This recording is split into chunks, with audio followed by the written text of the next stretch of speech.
They say the first 72 hours are the most crucial when trying to find a missing person. Well, a 4-day search came to a close with a surprisingly happy ending for one 72-year-old. 72-year-old Penny K. Clark went missing December 5th. Family reported she would either be in Kuna or maybe Marsing, probably out shopping. She wasn't in any of those places. And we know that because a couple of hunters found her car halfway down a cliff near Melba. It was just off the corner of Melba and Rim Road. And later, police found her alive in the same area. Law enforcement call her survival a miracle. But the two men who found her, well, they say it was all part of a bigger plan. Here's Andrew Bartline. Hidden in the crevices of a Canyon County ridge, a missing woman's life was left up to Eddie. Now we're doing this. And Chase. Yeah, dude, it's crazy. Work partners and hunters. We don't come out here in the winter. There's no reason for us suicides to look. And they couldn't believe what? There's a car down here. Or who? Right down in the little crevice. They'd found. In the corner in the tumbleweeds. And we climbed down, did a little investigation in the car, and that's when we found Penny's information.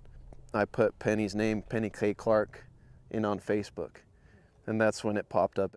We found Penny K. Clark's car, a missing woman. A 72-year-old woman having no recent contact with her family. It was days.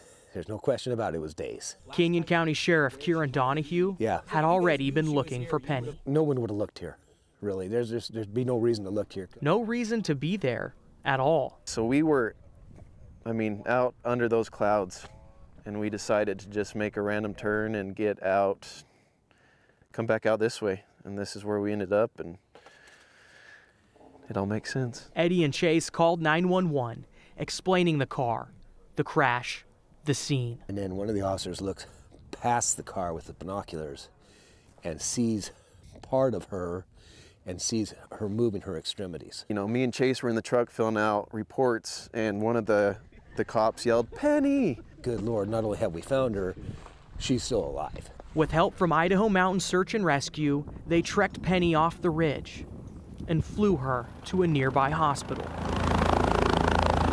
No broken bones.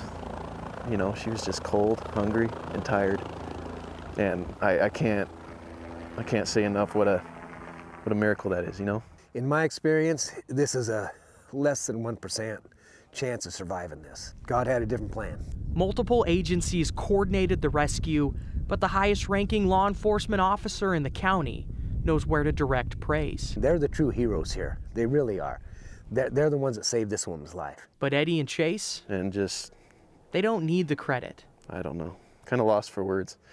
They already got the payment of a lifetime. And Penny's daughter arrived on scene when Penny got down to the ambulance. She said, "I never thought listening to my mom snore in a hospital bed would be the best Christmas present, you know, to receive, and I hope your Christmas is just as special as this." It really hit home.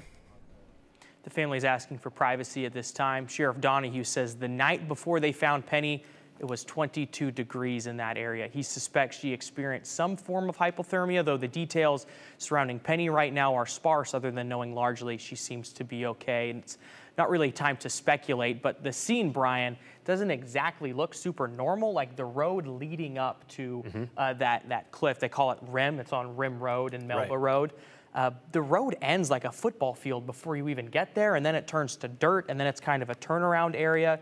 So it doesn't seem like a normal situation to happen. And a lot of questions, obviously some great answers and resolution, but like the question of how she ended up in this spot is still kind of, well, not being revealed at this point. The family, from what the police were told, is they thought that she was somewhere between like Kuna or Marsing, potentially doing shopping or something along those lines. And so police weren't even looking in that area necessarily, but there are some tire tracks over there. There's some shotgun shells in the area too, so maybe people are shooting shotguns out there.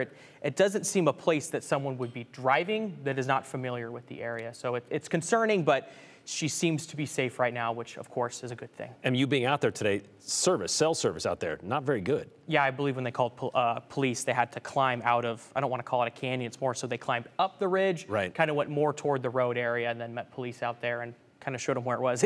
Police said, well, what's the address? What do you mean, what's the address? Middle of nowhere, Melba. Yeah, I don't know what to tell you, man. So, yeah, they met back on the street and showed them where the car was, and they found her. Well, hopefully, as they said, Eddie and Chase have a great Christmas, and a great job they did. All right, thank you very much, Andrew. Great story.